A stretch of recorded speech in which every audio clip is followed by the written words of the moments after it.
Oi, sejam todos muito bem-vindos a mais um episódio do Lindo Mas Querido Age Podcast, o podcast que some a cada 2 ou 3 episódios.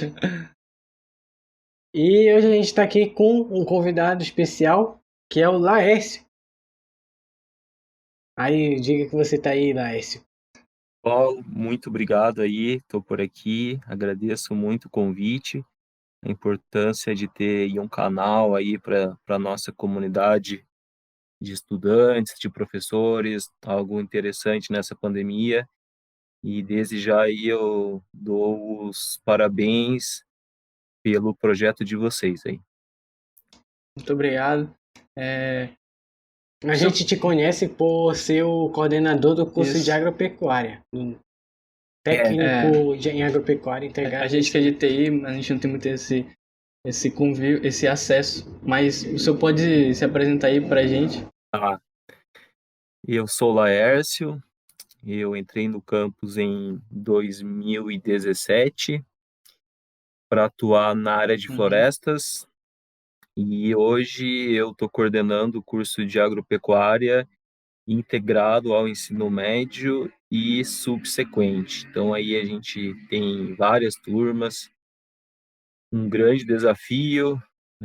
Educação é uma coisa básica, né? Então o nosso Uhum. papel é estar junto com os alunos e professores, e é um curso grande, é o maior curso do IFPA, né? Que são várias Sim. turmas. E é isso, eu sou professor da área de estatística também. Eu sou engenheiro florestal e fiz 1 ano e meio de estatística. Só que aí, como eu Uhum. tinha por que trabalhar, e a estatística é um curso que você faz à noite, só que não é para dar tempo para você trabalhar durante o dia, é para você usar o dia para você estudar. Como eu tinha que estar sempre Uhum. trabalhando em viagens assim, aí eu não consegui terminar o curso, mas estatística é uma área que eu adoro, assim, indico, uma área interessante aí para quem mexe com tecnologia. A gente tem Uhum. Sim, sim.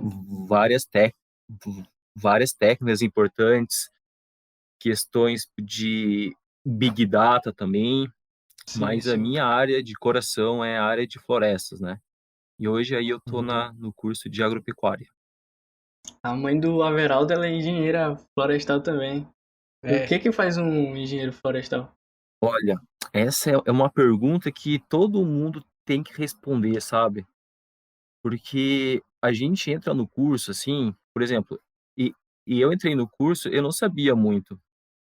Só que eu vi uma frase naquelas revistas de vestibulares, assim, né? Aí tinha uma Uhum. foto de uma casa de madeira no meio de uma floresta, e a frase é engenharia florestal, reunindo tecnologia avançada com atividades ao ar livre. Então, eu acho que é mais ou menos por aí, assim. Então, o Uhum. que a gente faz é utilizar a floresta, né, os recursos da floresta, que pode ser madeira, pode ser sementes, pode ser fruto, em prol da Uhum. sociedade, né? Então, a gente depende muito da floresta, a gente Claro. precisa de papel, de madeira.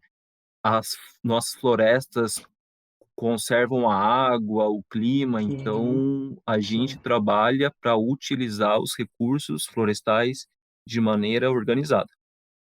mas no caso da minha mãe, ela nunca trabalhou assim com. Na verdade, trabalhou um pouco, mas ela trabalhou bem mais com a área de sem terra, essas lutas e também. Eu não sei muito bem, mas o que eu mais lembro dela falar é sem terra. Sim, Todo é bem importante porque a gente tem Movimentos muitos sociais, né? conflitos agrários, né? Então a gente tem Uhum. áreas de assentamento que existem recursos florestais. Então a gente tem esse aspecto da socioeconomia que é fundamental, né? Tanto para o engenheiro florestal quanto também para o agrônomo, né? Então, a gente sempre tem que estar de olho em tudo que está acontecendo e questões também de reforma agrária também e o acesso da terra. Hum. Então, tudo isso é campo de atuação para quem trabalha nas ciências agrárias. Inclusive, hoje, eu vi, acho que no jornal, hoje faz 25 anos do massacre de Eldorado dos Carajás. Sim. Infelizmente, a gente tem alguns grandes desastres assim que a gente vê. A gente pode pensar lá na história do Chico Mendes, no Acre. A gente tem a Irmã Dorothy também. Então, todas essas questões, assim, a briga pela terra é algo que preocupa bastante, assim, porque é um país com uma grande extensão de território e ainda Uhum. existe esses conflitos, assim, mas a terra tem que ser e o acesso de todos, assim, né? Porque é onde você tira para o sustento. Então, infelizmente, ainda existe essas perseguições políticas no campo e sempre a corda estoura do lado mais fraco, né? Então, sempre o oprimido, ele sempre vai sair perdendo, né? Então, por isso que É existem verdade. os movimentos em prol da terra, a pastoral da terra. Então, todos esses movimentos sociais, eles são importantes para dar voz ao campo e evitar esses acontecimentos bem trágicos como o de Carajás. É, uma coisa que eu percebi, que eu estava, na verdade, pesquisando, é que o Brasil, ele possui um grande território, né? E a gente tem uma posição bem, como é que se diz, bem ranqueada no agronegócio mundial. E, e tem países menores que o Brasil que também estão nesse ranking, como por exemplo o Japão. Ele está em oitavo lugar no ranking de agropecuária, agronegócio. E eu queria perguntar se as questões, se o nosso sucesso, o mérito nosso do Brasil, ele, ele, ah, peraí, Valeu a pena, de certa forma. não, peraí, essa parte vai cortar de novo. Eu estava pesquisando e o Brasil ele é um dos países mais bem ranqueados na questão do agronegócio, agropecuária. E a gente possui um grande território para fazer esse tipo de trabalho. Eu também sei, a gente sabe que existem diversas questões jurídicas que envolvem a questão de exploração do meio ambiente, invasão de terras, preservação de terras e dos indígenas também. E no Brasil, o nosso agronegócio, ele possui muitas mazelas, assim, muitas questões jurídicas a serem resolvidas, ou a gente tem um mérito bem limpo, a gente tem uma história limpa nessa questão. A gente não deve nada, ou a gente infringe algumas leis para chegar nesse ranking, nesse patamar que a gente tem, porque o Brasil é um dos melhores países na questão do agronegócio. Você Sim, entendeu a minha pergunta? sim, é assim, existem méritos e são as empresas que respeitam as leis ambientais, que geram empregos e que têm programas de controle ambiental consistentes. Então, a gente Uhum. precisa reconhecer a importância do agronegócio para a contribuição do PIB do país. Então, Sim, que é muito importante, uma grande isso parte. são números, assim. Então, só Sim. que uma coisa é você crescer, gerar riqueza, desmatando áreas que não podem ser desmatadas, e uma coisa é você investir em Uhum. pesquisa agrícola. Então, hoje, por exemplo, a gente tem a agricultura de precisão, que já está chamada de agricultura 4.0, que é o quê? Que são tecnologias para você consumir menos insumos, menos Uhum. água, produzir em menos tempo. Então, tudo isso são técnicas que o agronegócio vem desenvolvendo e, é claro, tem impactos, mas quando a gente Sim, pensa em sim. impactos, a gente não pode só ver o impacto negativo, tem o impacto positivo também, que Com é certeza. geração de emprego, de impostos. Mas hoje o nosso grande problema é aqueles que não respeitam nada, aqueles que não têm as licenças ambientais e que desmatam de forma desorganizada. Então, tudo isso contribui para hoje o nosso país ser um vilão na área ambiental. E o Uhum. agronegócio tem uma parcela de culpa importante nisso. Uhum. Na questão da. Como é que o senhor vê a questão das nossas leis? Elas são boas, assim, para preservar o nosso meio ambiente? Elas São são razoáveis? elas são leis rígidas, né, a gente tem Sim. um sistema ambiental que ele é baseado, nas leis americanas e do Uhum. Canadá também. Então são leis Uhum. rígidas, Ah, são leis importantes que abrangem o meio físico, né, que é a água, que é o solo, que é os recursos sim. minerais, as leis do meio biológico sobre a fauna e a flora, a socioeconomia, né, que hoje é Sim. importante quando você vai pensar num estudo de ter estratégias para conhecer o componente quilombola, por exemplo. Então, a gente tem um Uhum. acervo de leis completo. Agora, uma coisa é existir as leis e outras coisa é ela ser executada. Então, Sim. a gente sabe que existe um certo desmonte da política ambiental brasileira em curso. Então, isso acaba enfraquecendo os órgãos que vão fazer o controle ambiental, como, por exemplo, o IBAMA, como o ICMBio. Então, essas instituições, se não tiver investimento em servidores públicos, contratação, em melhorar Sim. as condições de trabalho, todo esse processo de controlar e fiscalizar fica comprometido. Mas as Sim. leis, quando a gente olha o esboço dela, elas são bastante completas em termos de legislação ambiental mundial. Ok. Ok. E o termo reforma agrária? A gente alcançou a reforma agrária, a gente ainda luta para conseguir, a gente só está tentando melhorar ela.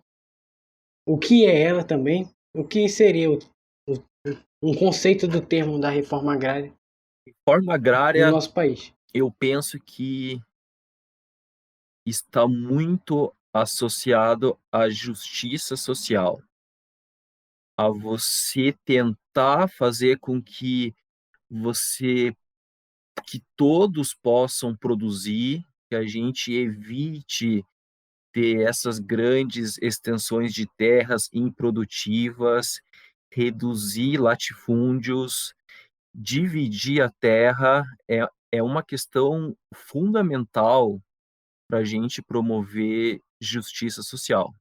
Então, reforma agrária é algo que precisa ser estudado, precisa ser colocado em prática, porque isso é a chave de vários conflitos no campo, mas a gente precisa urgente de uma reforma agrária maior. É claro que existe, a gente sabe que as terras, elas são divididas, a gente vê assentados que conseguem os seus pequenos lotes. Então, existe uma reforma agrária.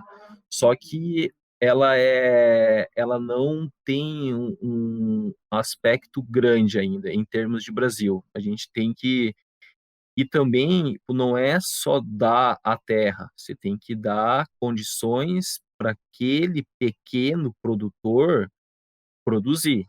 E uma coisa Sim, interessante é que a agricultura familiar, ela corresponde com mais de 90% da comida que chega na nossa mesa diariamente.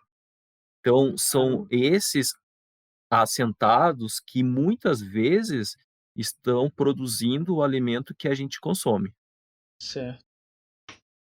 É, agora que a gente entrou no ramo de, é, esqueci agora o termo correto, é agricultura familiar. Eu vejo que muita gente julga errado o negócio de agricultura familiar. Acaba dizendo que é inútil de certa forma, falando a mesma coisa de produtores menores e até de quilombos, menosprezando, né? Menosprezando. Sim. Então, a Então, agricultura agora vamos familiar pedir para um especialista corrigir essas pessoas.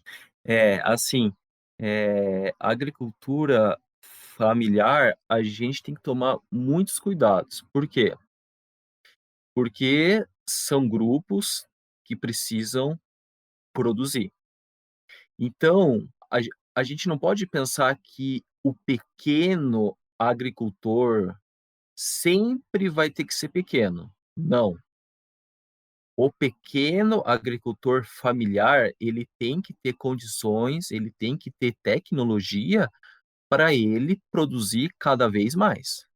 E de uma forma mais limpa, e de produzir orgânicos, e de ter uma certificação ambiental, de ele conseguir agregar valor ao produto dele. Então, se ele tem a sua área, ele consegue produzir de maneira limpa, sem o uso de agrotóxico, ele pode conseguir um selo verde, assim, sabe, uma certificação. E isso tem que agregar valor para ele, ele tem que receber a mais por isso. Porém, Entendi. o que eu percebo é que existe uma certa cultura do pequeno agricultor sempre vai ter que ser pequeno. Então, a gente sempre tem que pensar ele como alguém que precisa de assistência técnica, alguém que precisa de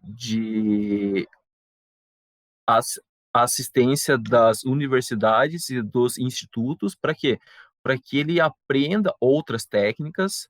Claro que ele já tem um grande conhecimento da terra, só que ele pode sempre, conhecer algo novo e melhorar a sua Hum. produção, conseguir mais renda.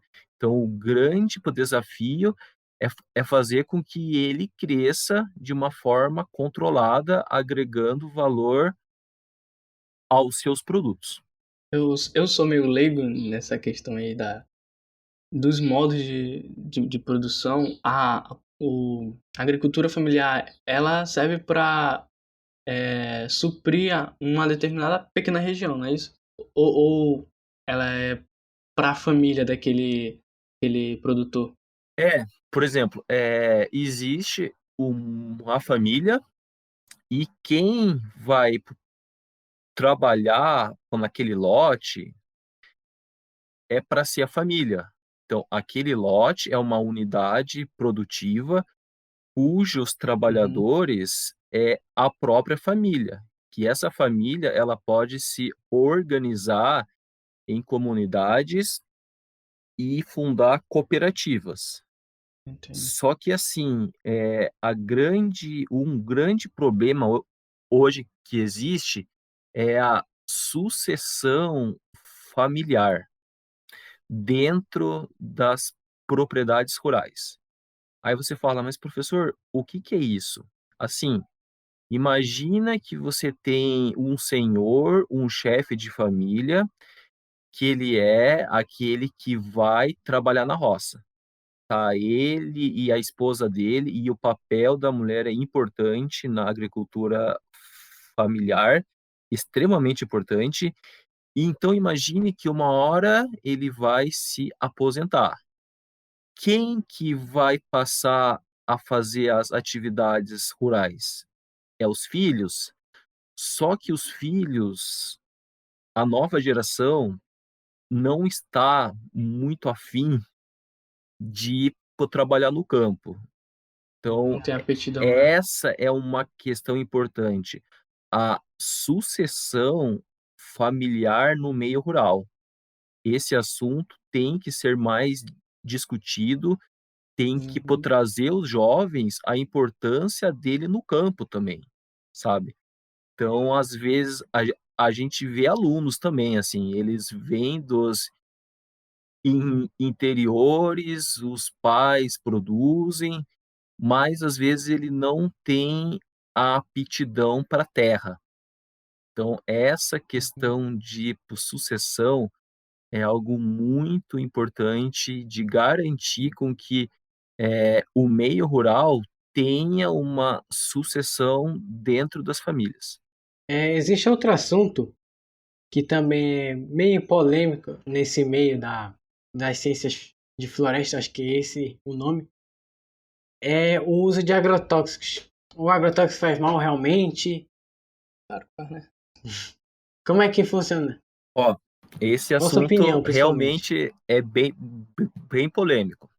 Eu penso assim, se você está doente, você vai numa farmácia e compra um remédio. Só que você se você for alguém responsável e tudo mais, você vai no médico, ele vai te dar uma receita e você vai comprar um remédio para curar aquela doença. O agrotóxico é a mesma coisa. Tua lavoura tá com algum problema. Ok, você vai no engenheiro agrônomo, ele vai te dar uma receita, porque ele estudou aquilo, ele sabe o que que ele pode receitar, o que que ele não pode receitar, ele sabe qual a dose que você tem que usar, de pós-receita, você compra o que ele recomendar e aplica na sua lavoura. Agora, o grande problema é que isso não funciona dessa forma. Por má orientação técnica, os agricultores vão e compram isso, às vezes, de forma desordenada e aplicam de forma errada e acabam se contaminando. É Então, crime comprar é dessa forma? oi? É crime comprar dessa forma? Sim, é um crime. É um crime ambiental, inclusive. Então, Uhum. para você usar, esses por por produtos, existe técnicas, existe toda uma ciência por trás disso. Agora, quem recomenda é o agrônomo. Ele pode assinar uma receita e o agricultor ir lá e comprar. Agora é claro que é um tema polêmico, por quê? Porque o agrotóxico ele tem os seus efeitos negativos. Sim. Só que se você usar de maneira correta, você consegue aplicar isso de maneira sustentável. Agora, o problema é que as pessoas só pensam em agrotóxico, só pensam em agrotóxico. Qualquer coisa joga veneno. E existem outras técnicas de manejo para você evitar o agrotóxico também. Então é um tema polêmico, mas eu sou a favor, desde que seja recomendado por um agrônomo e, é claro, tem que respeitar o opinião técnica do engenheiro. Ele estudou para aquilo e ele sabe como que precisa usar. Agora, o problema é que nós somos o país que mais consome agrotóxico no mundo. Então, significa que o quê? Que a gente não está investindo em tecnologias alternativas, e É, isso é preocupante. mexer nos transgênicos, né? Nos alimentos transgênicos. Isso resolve também um pouco, né? Sim, com certeza. A transgenia, você tem algumas Sim. técnicas também dentro da sua lavoura que você pode evitar com que ela fique doente. Então, adubações orgânicas. Sim, sim. Então, existem outras técnicas que você pode evitar o uso de Uhum. agrotóxicos, porque ele tem um impacto ambiental, ele tem. Então, existem as classes Sim. de periculosidade. Então, é uma ciência, assim. Então, é um tema bem polêmico, mas a gente não pode criar assim: "Não, eu sou contra o Sim. agrotóxico", ou "Eu Aham. sou a favor". Existem situações que você pode usar, outras que você não pode, mas de todas as formas, tem que ter uma receita, e se não for feito dessa forma, é um crime. Sim. Eu particularmente, talvez alguém mais que esteja assistindo, eu pensava que o agrotóxico não, ele era para deixar, não era para matar a praga, para conter praga. Eu pensava que era para como um suplemento para aquela plantação. Pensava que era isso, uma forma de melhorar o produto. Mas agora com o senhor explicando, esclareceu minha mente que eu realmente tinha essa dúvida de se ele era para melhorar aquele alimento, talvez em um curto menor de tempo para amadurecer, mas É, assim, para praga também, né? e Isso. a gente não pode confundir, por exemplo, questões de adubação. Então, Uhum. por exemplo, eu sei que a minha plantação está precisando de feijão. Aliás, ela está precisando de algum nutriente. Isso também Sim. acontece com a gente. Às vezes a gente está precisando de cálcio, que é Uhum. um nutriente importante. Para a planta é a mesma coisa. Então você vai lá e aplica aquele nutriente que ela está precisando. E a gente tem um péssimo costume de querer tudo para ontem, de querer produzir rápido, de economizar tempo, e com isso os agrotóxicos, todos os defensivos, eles ajudam.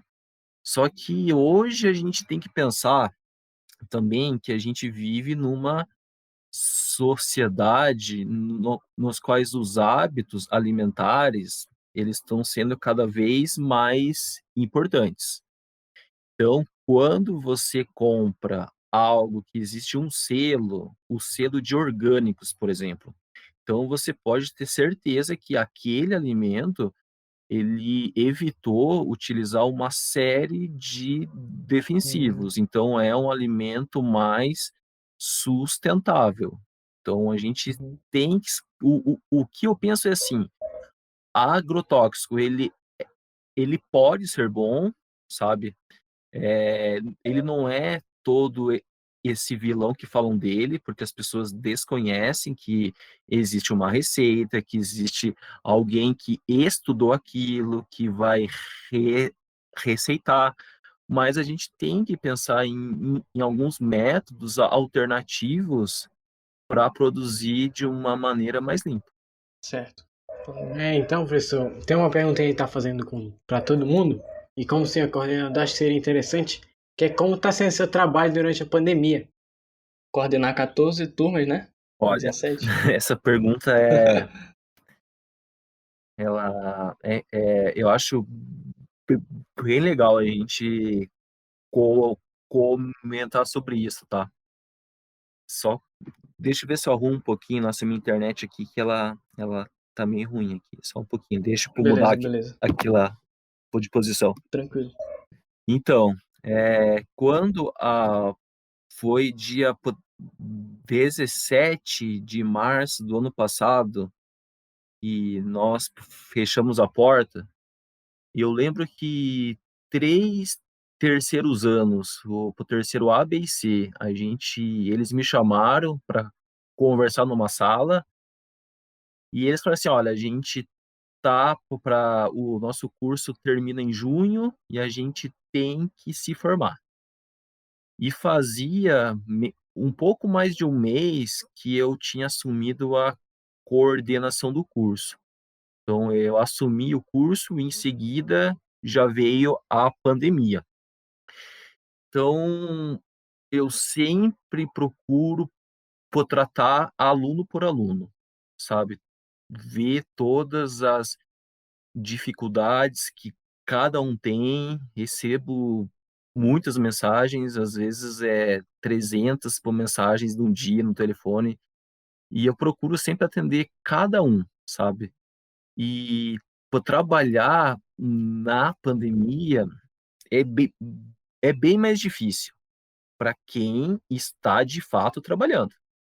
Por quê? Porque a gente perdeu o nosso contato de estar sempre conversando com as pessoas, de olhar um problema e resolver na hora.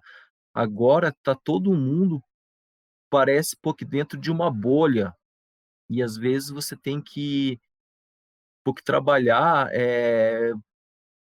para você juntar aquelas pe pequenas bolhas com os professores, que também estão em bolhas isolados. E esse processo é bastante complicado. A gente tem muitas turmas, com perfis diferentes, alunos de primeiro ano, alunos de segundo ano, de terceiro ano. Aí quando você pensa em ir para o terceiro ano, tem o Enem. Aquele aluno que tem que fazer o curso, mas que já passou na universidade, e você também tem que pensar no estágio daquele aluno, você tem que pensar no projeto integrador, naqueles alunos que não têm acesso. Então, cada dia é um problema diferente, mas é uma experiência incrível, particularmente, é o maior desafio profissional da minha vida, sabe. Porque você saber que a educação, assim como a saúde e a segurança, são direito de todos.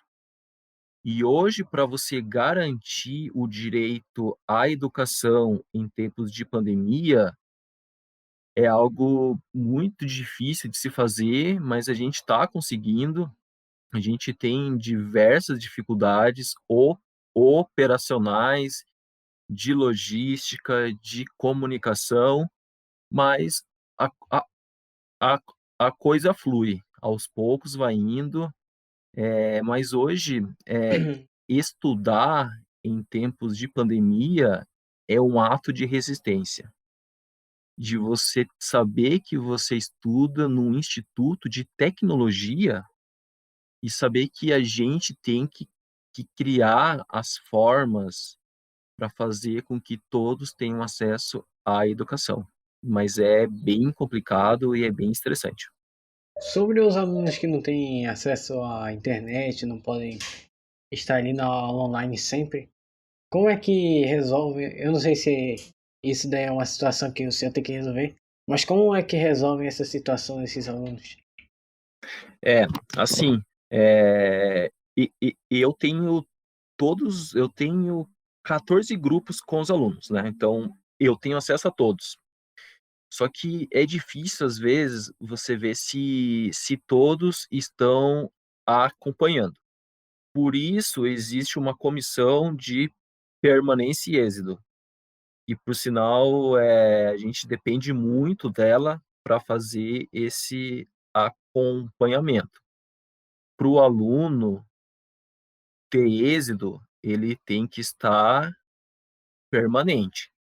Então, o aluno que ele não tem acesso, Aí a gente faz um contato corpo a corpo. Eu pego o aluno e falo assim: "Ó, por que que você não está assistindo às aulas?".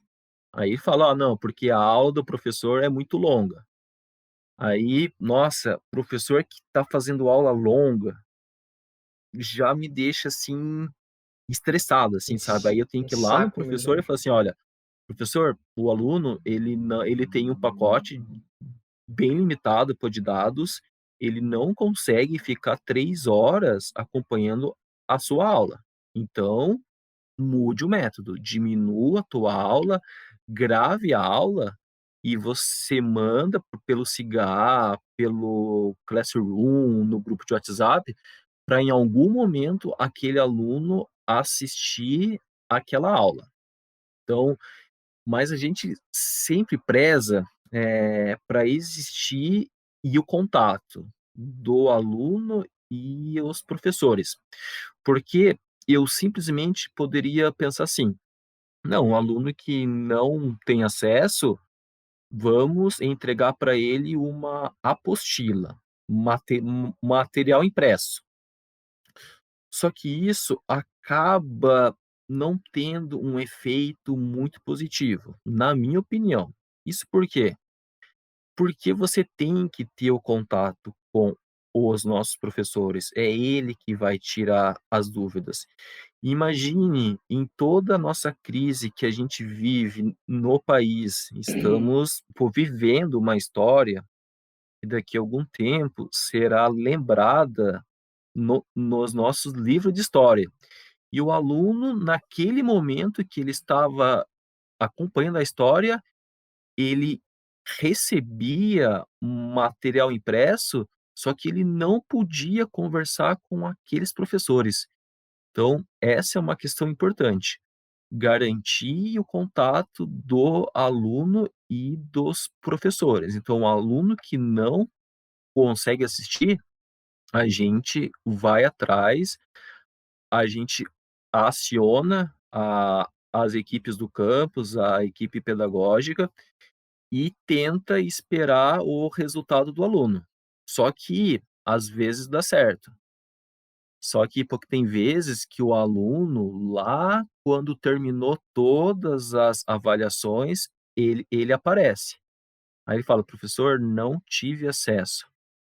Aí a gente vai com o professor, pede para dar mais uma chance para ele entregar as atividades, e talvez seja por isso que as coordenações de curso hoje têm muito trabalho.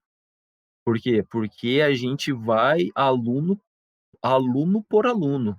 Então, quando chega um aluno, eu vejo: "Olha, esse aluno, ele não está acompanhando 4 disciplinas", aí já liga o alerta: "Olha, esse aluno aqui a gente tem que ir atrás". Aí eu mando mensagem para o WhatsApp e espero. Aí, às vezes responde, aí fala assim: "Ó, você está devendo 3 trabalhos pô de matemática". Aí o aluno conversa com o professor, negocia um outro prazo e entrega. Só que às vezes tem aluno que some o início, no meio e no final. E aí esses alunos, assim, é uma situação mais crítica. Mas a gente percebe é o seguinte: a pandemia, ela derrubou a educação, ela nocauteou. Ela deixou a gente sem rumo, principalmente a educação pública, sabe. E a hoje em dia tem muita confusão, assim, sabe: "Ah, que vocês estão em AD". Não, a gente não está em AD, a gente tem um ensino remoto, e é diferente de EAD, mas para isso tem que existir também planejamento. Você recebe um diagnóstico de turma e você olha assim, ó, tem 10% de alunos que não têm computador, aliás, que que não tem Wi-Fi. Sabendo disso, os professores não podem, eh, fazer 3 aulas 3 horas de uma aula contínua. Então, tudo isso é importante planejar bem, replanejar de novo. E a gente tem grandes professores que vão, eh, acompanhando aluno por aluno. Ele faz e um tipo de material para um aluno, só que não são todos assim. Então a gente tem muito problema com excessos de aula online e de professores que não gravam aula. Então, essas situações acabam contribuindo para o impacto da pandemia na educação. Verdade. Tem professores, como você já disse, que levam a aula bem extensiva. Isso é porque eles, muitos pensam que daria, né, para continuar um pouco parecido como era antes. Só que fica muito mais difícil quando a gente estuda integralmente, né? Exato, Essa que, exato. É pois é. assim, Aí o é dia inteiro não dá. Eu compreendo os professores, mas tem que ser esse é o momento de ser flexível. E tem professores que estão dando um bom exemplo disso. e assim, eu não posso dar a mesma aula que eu dava de forma presencial. E isso eu não posso, por quê? Porque, pô, mudou a dinâmica do ensino, mudou, sabe. Eu não posso aqui abrir uma sala, "Ó, agora a gente vai fazer uma aula", e eu usar os mesmos slides do que eu usava antes. E para mim ainda está sendo um pouco mais complicado, porque eu não dou aula usando o PowerPoint, eu gosto de usar o quadro somente. Eu não sou muito ligado em slide, assim, sabe, eu gosto Sim, de sim. escrever, sabe, porque acho que o aluno aí, ele vê, ele pô, tem um tempo de olhar, pô, de copiar a matéria. Então, aí hoje eu tô tendo que fazer slide e aprender outras tecnologias para melhorar o ensino remoto. E o ensino remoto, ele é uma situação emergencial, o que é diferente de uma EAD, por exemplo. EAD você tem polos, você tem tutores, você tem uma plataforma de ensino consolidada, mas planejamento é fundamental. Olha, professor Laércio, muito obrigado pela entrevista. A gente falou sobre temas bem legais, vai dar uns cortes bacana amanhã, quando sair os cortes. Falamos bastante de temas polêmicos, inclusive o assunto de aula online está sendo debatido nesse momento, esse último que a gente falou.